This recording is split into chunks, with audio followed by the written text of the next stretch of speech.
Hola, vamos a ver unos ejercicios conceptuales del tema ELV multicomponente, donde tenemos que hablar un poquito sobre diagramas de fases, presión de vapor y temas relacionados.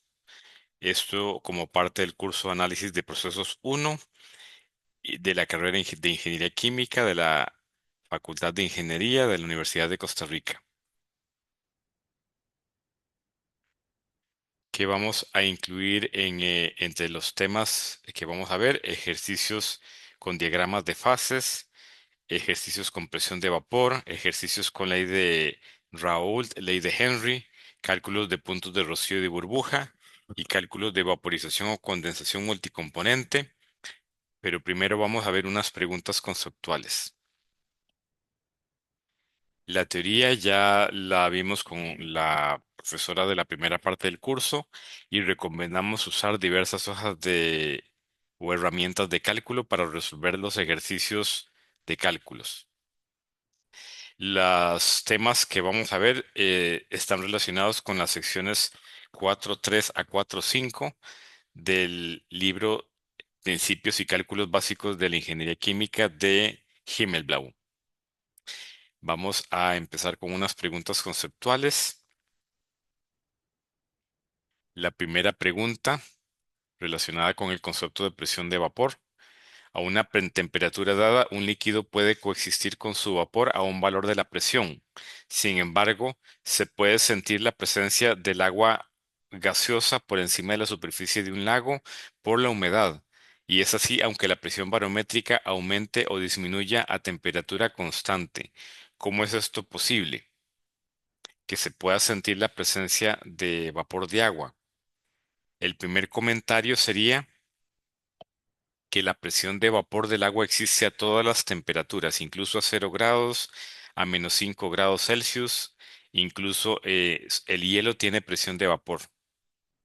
Lo segundo es que sentir la presencia del vapor de agua es un término subjetivo. Nosotros o nuestro cuerpo, nuestra piel no son instrumentos objetivos de medición. Lo que nosotros percibimos es la entrada y salida de calor de la piel, lo sentimos como frío o calor y no es objetivo. Lo que sí percibimos como un bochorno cuando hace mucho calor y hay mucha humedad en el ambiente es que la humedad relativa está alta, entonces el cuerpo no puede sudar y el calor se mantiene en el cuerpo, por eso se siente bochorno. Siguiente pregunta es relacionada con el punto triple. Un punto triple se refiere a un punto en un diagrama de fases presión-temperatura para el que las tres fases están en equilibrio.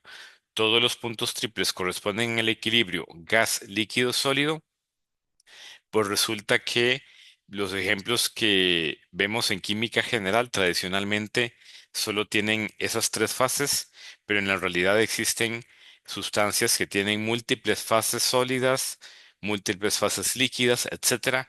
Entonces, la respuesta sería no necesariamente, porque sustancias como el azufre y el agua resulta que tienen múltiples puntos triples. Aquí vemos el ejemplo del diagrama de fases del agua, donde vemos que, por ejemplo, en la fase sólida existen múltiples fases sólidas para altas presiones, por ejemplo, hasta 8 fases sólidas. Entonces, en las intersecciones de tres fases sólidas podemos tener puntos triples. Aquí vemos unos ejemplos. Aquí vemos también el diagrama de fases del azufre, donde tenemos, pues aquí sí vemos fase gaseosa, líquido y sólida, pero hay por lo menos dos fases sólidas. Entonces eso determina que haya dos puntos triples adicionales al que tradicionalmente conocemos de sólido, líquido, gas. Existen, por ejemplo, puntos triples donde lo que tenemos son dos fases sólidas. La siguiente pregunta son unas preguntas relacionadas con diagramas de fases. ¿Qué es el punto crítico? Vamos a decir que el punto crítico es el valor máximo de presión y temperatura en el que existen las fases líquida y gaseosa. Otra forma de definirlo es el valor máximo de la curva de presión de vapor. Después, ¿qué es un fluido supercrítico? Vamos a decir que es un fluido a unas condiciones de presión y temperatura mayores que las del punto crítico. En estas condiciones no existen dos fases, sino una sola fase. Y la última pregunta, ¿se puede sublimar el agua? La respuesta sería que sí se puede sublimar si la presión está por debajo del punto triple. La siguiente pregunta es una pregunta de opción múltiple que dice, la ley de Dalton es importante para, hay que escoger la opción correcta y las opciones son calcular el volumen de una mezcla de gases ideales, calcular la presión de una mezcla de gases ideales, calcular la presión parcial de un componente en una mezcla de gases ideales, calcular el volumen parcial de un componente en una mezcla de gases ideales. Y para responder esta pregunta, lo que tenemos que recordar es que la ley de Dalton es básicamente la definición de presión parcial. Ese sería el término clave para escoger la respuesta, que sería la respuesta C, calcular la presión parcial de un componente en una mezcla de gases ideales. La siguiente pregunta es sobre la ley de Raoult. De un ejemplo de una mezcla binaria que cumpla la ley de Raoult y de otra mezcla binaria que no cumpla la ley de Raoult. Entonces, el principal criterio que vamos a utilizar para saber si una mezcla cumple o no con la ley de Raoult está relacionado con la afinidad eh, o las fuerzas de atracción entre las moléculas similares y las moléculas diferentes. Entonces, cuando las sustancias son de la misma familia química, pues resulta que las fuerzas intermoleculares van a ser similares entre moléculas diferentes y entre las mismas moléculas. Entonces, en esos casos se va a cumplir la ley de Raoult. Y dos ejemplos serían benceno tolueno, que son hidrocarburos alifáticos, o bien etanol propanol, que los dos son alcoholes de la misma familia química, alcoholes alifáticos. Por otra parte, si dos sustancias no son de la misma familia química, lo más probable es que las fuerzas intermoleculares entre moléculas diferentes sean diferentes a las fuerzas intermoleculares de las moléculas de las moléculas iguales. Puede ser que haya más afinidad, o sea, que se atraigan más, o al contrario, que haya menos afinidad y que se alejen, que se atraigan menos. Y en cualquiera de esos dos casos vamos a tener desviaciones de la ley de Raoult. No se va a cumplir. Dos ejemplos entonces de estos podrían ser una, la mezcla etanol-agua, que es conocida por ser una mezcla altamente no ideal al punto que se da el fenómeno llamado azeotropismo o que aparece un azeótropo que definiremos luego. Y otro ejemplo sería la mezcla benceno-butanol. Uno es un hidrocarburo, el otro es un alcohol polar. Y entonces es muy posible que esta mezcla ni siquiera se mezcle, o sea, que sea inmiscible. La siguiente pregunta es sobre el punto triple. ¿Por qué el punto triple de un diagrama presión-temperatura se convierte en una línea triple en un diagrama presión-volumen? Una pregunta muy interesante y para poder responder esta pregunta tendríamos que imaginarnos estos diagramas como parte de un diagrama que en realidad es tridimensional, el diagrama PVT. Ujú. Entonces los diagramas PTI y VPV pues son lo que llamamos vistas, vistas de un solo lado, en una sola dirección, y entonces dependiendo de cómo nosotros nos ubiquemos, pues esta línea triple del diagrama PV, si nos ubicamos en otra dirección, pues la vamos a ver como un punto. ¿Eso cómo lo podemos, pues, corroborar físicamente? Podemos agarrar un lápiz y según como nosotros lo veamos, pues vamos a ver una línea recta, por decirlo así, o vamos a ver un círculo, que si el lápiz fuera muy pequeño, pues sería un punto.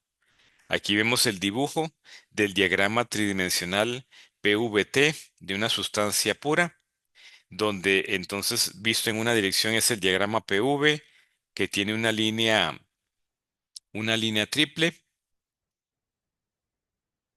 Visto de otro punto de vista es el diagrama PT. Y por arriba incluso se podría ver otro diagrama que es el diagrama TV. Y aquí estamos señalando la que sería la línea triple, que en el diagrama PT la vamos a ver como un punto. En el siguiente ejercicio vamos a dibujar un diagrama presión-temperatura y vamos a ubicar unos puntos en ese diagrama. El diagrama es el diagrama de fases del amoníaco. Nos dan el punto de fusión, el punto de ebullición, nos dan la temperatura y presión del punto triple, la temperatura y presión del punto crítico. Entonces nos piden dibujar ese diagrama, no necesariamente escala, y nos van a pedir ubicar unos puntos que vamos a ver dónde se ubican. Eh, entonces lo primero que hacemos es dibujar el diagrama de fases del amoníaco, donde ubicamos las respectivas fases, ubicamos el punto triple, el punto crítico, el punto de ebullición, que es el punto correspondiente a una presión de una atmósfera. Y entonces ahora nos va a tocar pues ubicar los diferentes puntos. El primer punto dice 195,41 Kelvin, 1050 pascales, que eso es 1,05 kilopascales. Entonces dice 1050 Kelvin. Vamos a ver un momentito. 195,41 Kelvin es la temperatura del punto triple, pero la presión está por debajo de 6,077 kilopascales, entonces estamos por debajo del punto triple, estamos en la región del gas. El siguiente punto dice 195,41, 6,077 kilopascales, entonces podríamos decir en este momento que eso es el punto triple. El siguiente punto dice 237,51 Kelvin, 101,325 pascales o 101,325 kilopascales. Entonces eso es, vean ustedes, una atmósfera es 101,325 kilopascales y el punto de ebullición es 239, pero este punto es 237 el que tenemos que ubicar. Entonces eso va a estar un poquito a la izquierda de la línea esta azul, que es la línea frontera o la línea de coexistencia, que así se llama, entre sólido, bueno, entre líquido y gas. Y entonces vemos que ese asterisco, ese punto, va a caer en la zona de líquido, ujú, en la región de líquido. El siguiente punto, 420 Kelvin y 130 por 10 a las 5 pascales. Eso es, vamos a ver. Vemos que el punto crítico queda a 11.280 kilopascales y el punto que estamos ubicando me parece que queda en 13.000 kilopascales. Mm. Entonces, vean que el punto D va a quedar en la zona que se llama la región supercrítica y el fluido en esas condiciones va a ser un fluido supercrítico. Ya no es líquido ni es gas, sino que es fluido supercrítico. Y finalmente, el último punto dice 190 Kelvin, 6.077 pascales o 6,077 kilopascales. Entonces vamos a ver 195 Kelvin, 190 Kelvin y la presión es la del punto triple. Entonces vean, el punto E quedó a la izquierda del punto triple. Entonces quedaría en la región de sólido, o sea, la fase es sólida. Entonces ahora vamos a hacer algo parecido con el CO2, pero en una forma más cualitativa. Dice, ¿en qué intervalos se sitúan los valores de presión y temperatura si se conoce la siguiente información sobre el CO2? Use la figura 8.10 para responder la cuestión. Eso es el diagrama de fases del dióxido de carbono. Entonces, la parte A dice, conforme la temperatura aumenta, el sólido primeramente se convierte en líquido y posteriormente pasa al estado gaseoso. Entonces eso correspondería a cualquier punto que quede entre el punto triple y el punto crítico. Si nosotros nos podemos analizar, aquí vemos, por ejemplo, esa línea de color amarillo correspondería con el proceso que se describió, pasa de sólido a líquido y luego de líquido a gas. El punto B dice, conforme aumenta la presión sobre un cilindro conteniendo CO2 puro desde 65 a 80 atmósferas, no se observa interfase entre las fases líquida y gas. Ujú. Entonces, acordándonos qué pasa cuando no se observa interfase líquido-gas, eso es típico del estado llamado estado supercrítico. Entonces deberíamos estar en una posición más allá del punto crítico. Veamos que la presión empieza, digamos, en un valor más abajo de la presión crítica, eh, pero la temperatura en todo momento está más allá de la temperatura crítica, entonces técnicamente es un fluido supercrítico. El punto C dice las fases sólida, líquida y gas coexisten en el equilibrio. Eso es básicamente la definición del punto triple. Entonces, vean, lo ponemos como un asterisco porque es un punto. La siguiente parte, la parte D o el proceso D, lo que nos dice es que un incremento de la presión desde 10 hasta 50 atmósferas convierte el líquido en sólido. Entonces estaríamos necesariamente trabajando en la interfase o la frontera entre el líquido y el sólido y es un aumento de presión. Entonces observemos aquí que la línea de coexistencia entre lo sólido y el líquido tiene una desviación hacia la derecha.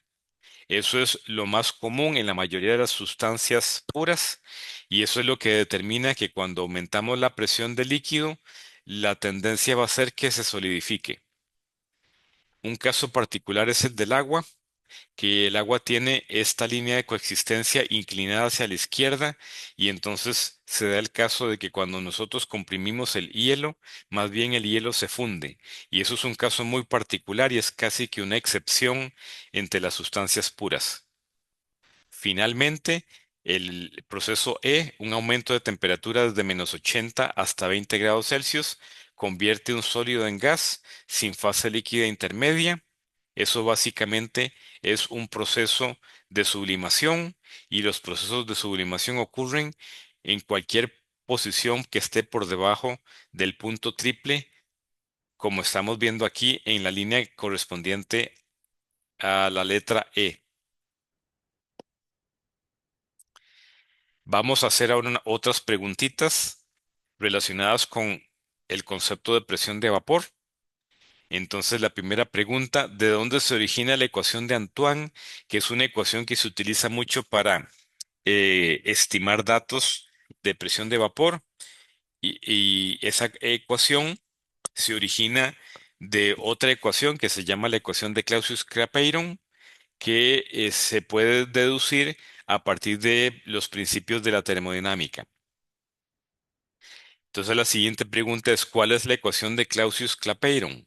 La ecuación de Clausius-Clapeyron lo que nos dice es que el logaritmo natural de la presión de vapor va a ser igual o proporcional al inverso de la temperatura absoluta. Eso es básicamente lo que nos dice. ¿Cuál es la constante de proporcionalidad? Que es muy interesante. El negativo de la entalpía de vaporización dividido entre la constante R. Entonces esto, pues, tiene muchas aplicaciones, tiene mucha utilidad. ¿Y cómo sale la ecuación de Antoine? Básicamente sale de decir, bueno, la constante eh, A dividido entre T mayúscula más una constante B. Y entonces, adicionalmente, en el denominador de la T se le suma una constante C. Y eso permite ajustar un poco mejor los valores experimentales de presión de vapor.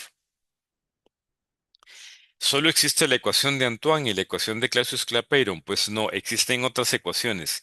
Y si yo quiero hacer cálculos de alta precisión, pues posiblemente tengo que irme a otras ecuaciones como la ecuación de Wagner o Wagner, que entonces nosotros tenemos que conocer.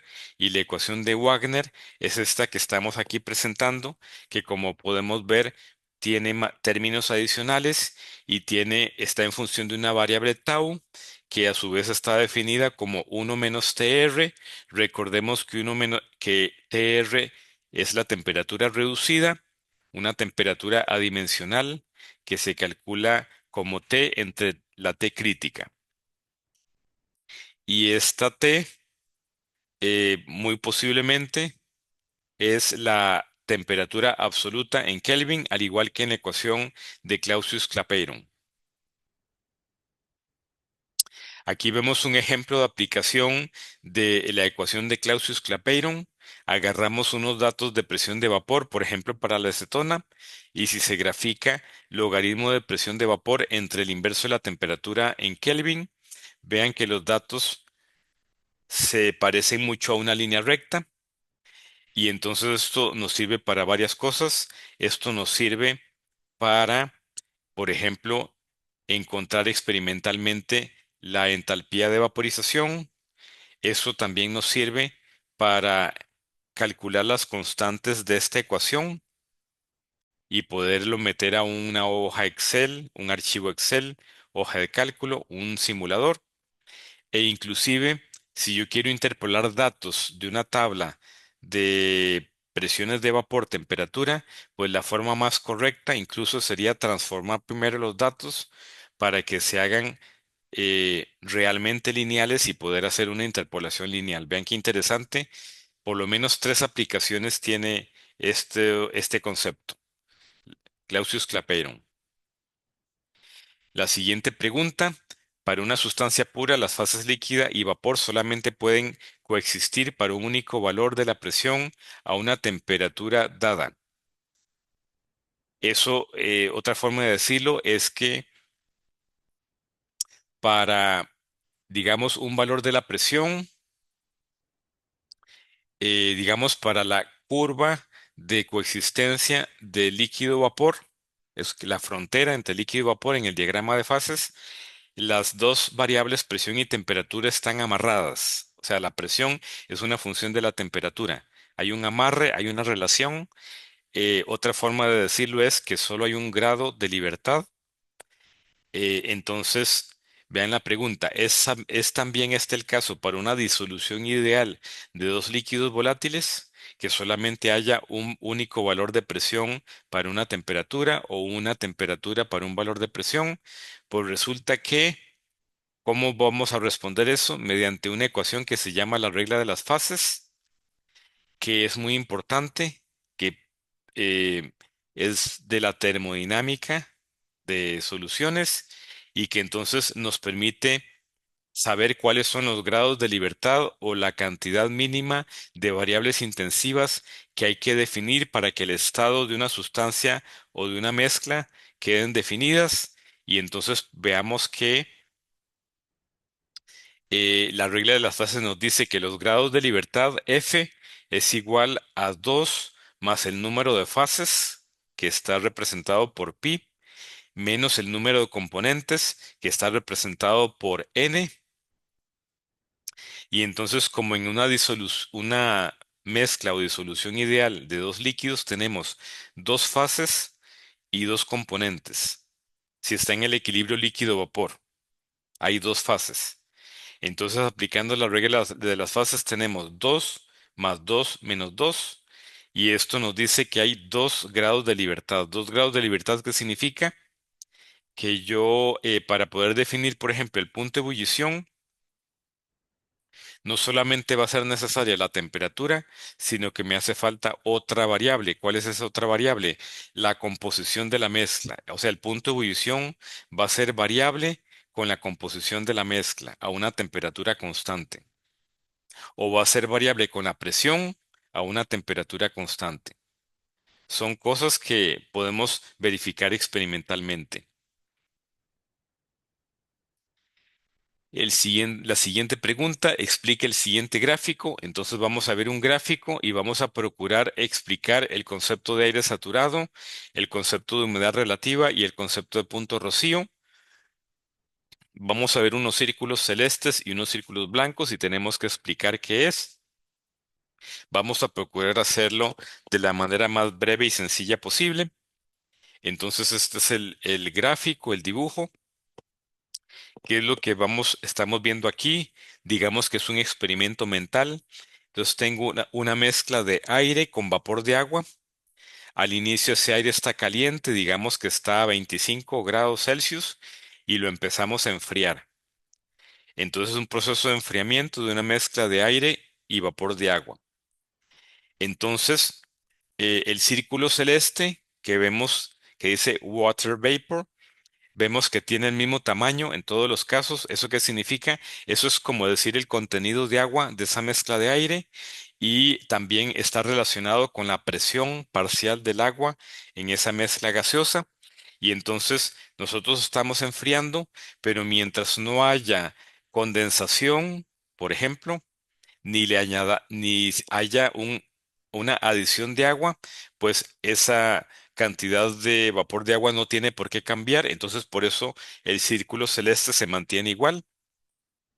En cambio, el círculo blanco representa la capacidad máxima que tiene el aire de retener vapor de agua, que eso va a depender de la temperatura. Y ese círculo blanco a su vez se va a relacionar con la presión de vapor del agua a esa temperatura, que ese es el índice o la medida de la capacidad máxima del aire para retener agua. ¿Por qué? Porque eh, el agua, cuando alcanza esa presión de vapor, es la presión de equilibrio, de saturación, y no existe una presión mayor de agua, no se puede alcanzar una presión mayor que la presión de vapor. Entonces, ¿qué pasa cuando reducimos la temperatura? Que ese círculo blanco, esa presión de vapor se va a ir reduciendo porque se va reduciendo con la temperatura. La parte derecha, que es lo que estamos viendo, que se llegó a reducir tanto que la presión de vapor va a coincidir con la presión parcial del agua. ¿Qué pasa si seguimos reduciendo la temperatura? Bueno, en teoría el círculo blanco se seguiría reduciendo y por decirlo así, empezaría a sobrar una parte del círculo celeste, pero por lo que acabamos de decir, que es una condición de saturación, entonces el exceso, por decirlo así, se va a condensar y ese es el fenómeno del rocío.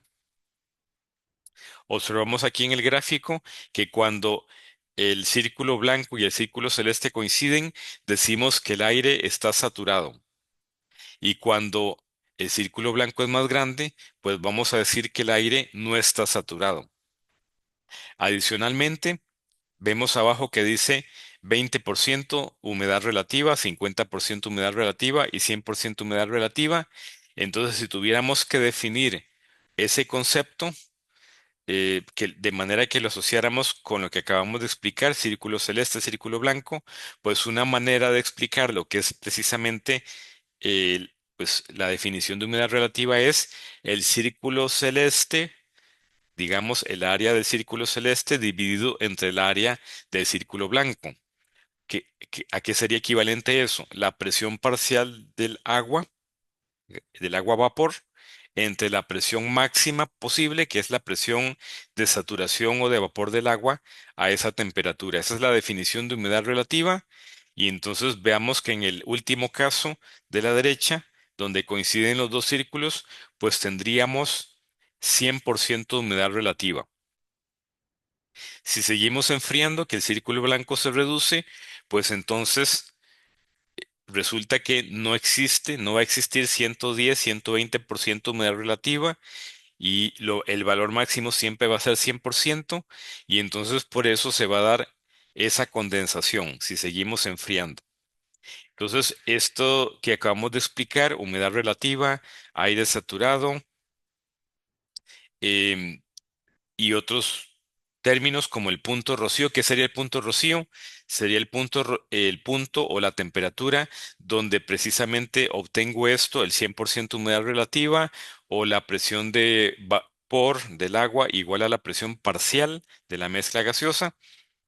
Y entonces, en- eh, para una mezcla, por ejemplo, a 25 grados, el punto de rocío, ¿cuál va a ser? Pues yo mentalmente hago este proceso de enfriamiento y veo en qué punto se cumple pues las condiciones que vemos a la derecha, y eso me permite identificar esa temperatura que se llama el punto de rocío. Con esto estaríamos explicando pues los conceptos que se solicitaron y que tienen muchas aplicaciones. Creo que esta es de las últimas preguntas, que dice vaporización y condensación. Explique cómo podría usted usar la siguiente ecuación, que es general para el equilibrio líquido-vapor multicomponente, para el cálculo de puntos de rocío y de burbuja. Suponer F igual un mol. Entonces, un par de explicaciones. LV es equilibrio líquido-vapor, que son pues estas situaciones donde yo tengo una mezcla de varias sustancias y tengo al mismo tiempo fase líquida y fase gaseosa. Y F sería la alimentación a un tanque, la alimentación a un equipo. V sería, por ejemplo, los moles de vapor, y también tendríamos un L, que sería los moles de líquido, y que sumados me da F. Y la conveniencia de poner F igual un mol es que entonces el V, por decirlo así, se va a convertir en la fracción de vaporización o el porcentaje de vaporización, y lo mismo aplicaría para el líquido, porcentaje de líquido, el L. Entonces, para simplificar un poquito la fórmula, ¿y de dónde es que sale esta fórmula que aparece en muchos libros? Esta fórmula se origina de un artículo del año 1947 de unos señores Rushford y Rice, y básicamente se obtiene a partir de plantear delta Y, o la sumatoria de Y menos la sumatoria de X, que son los componentes de la mezcla en el gas y en el líquido, y al hacer esta diferencia, pues obtenemos cero. Y entonces ellos explican que esta ecuación tiene una serie de ventajas, sobre todo matemáticas, a la hora de encontrar una única solución para el valor de V. A nosotros nos va a interesar que con esta ecuación nosotros podemos deducir las fórmulas que aplicarían al cálculo de puntos de rocío cuando la temperatura o la presión a la cual se forma la primera gota de rocío a partir de un vapor saturado, y el punto de burbuja, que es la temperatura o la presión a partir de la cual se forma la primera burbuja de vapor a partir de un líquido saturado. Entonces vamos a ver cómo es que se demuestra esto. Entonces, en primer lugar, vamos a determinar qué pasa en el punto de burbuja. En ese caso, el porcentaje de vaporización va a ser cero. Es un líquido, 100% líquido. Además, por ser líquido, resulta que el ZI, que es la composición de entrada, pues va a ser 100% líquido, entonces va a ser igual al X sub I. Entonces, eso lo puedo sustituir en la ecuación, el X sub I y el cero. Entonces, prácticamente el denominador se me convierte en uno. Eso me simplifica la fórmula, y entonces ahora quitamos el paréntesis y se obtienen dos sumatorias que las pongo una a cada lado, y entonces obtenemos que la sumatoria del K sub i por X sub i va a ser igual a la sumatoria de XI, y recordemos que la sumatoria de las fracciones molares me da 1, y esta última fórmula la podemos obtener de otra forma, y verificar qué es la fórmula que se utiliza para calcular puntos de burbuja. De manera similar, podemos hacer el cálculo para el punto rocío. En el punto rocío voy a tener 100% vapor, entonces esa fracción va a ser igual a 1. Adicionalmente, el Z sub i, que es lo que entra, como es 100% vapor, va a ser igual a YI. Y hacemos entonces el reemplazo de y de v igual a 1 en la ecuación, y entonces vemos que el denominador va a ser 1 más k menos 1. Entonces eso determina que el denominador sea K sub i. Entonces lo que hacemos es pues hacer las multiplicaciones que corresponden y se obtienen dos sumatorias, que básicamente son estas. La sumatoria de y sub i entre k sub i va a ser igual a la sumatoria de y, y la sumatoria de y pues sabemos que es igual a uno. Y entonces, de nuevo, esta fórmula, por otro camino, podemos demostrar que es la fórmula que yo necesito para calcular puntos de Rocío. Entonces, esta fórmula es una fórmula, la fórmula propuesta, una fórmula muy polifacética, porque me permite resolver ejercicios de LV multicomponente y calcular puntos de Rocío y calcular puntos de burbuja, lo que yo quiera o lo que me pregunten. Con esto terminamos esta primera parte, este primer video. En el próximo video vamos a ver una serie de ejercicios donde vamos a hacer diferentes cálculos. Muchas gracias.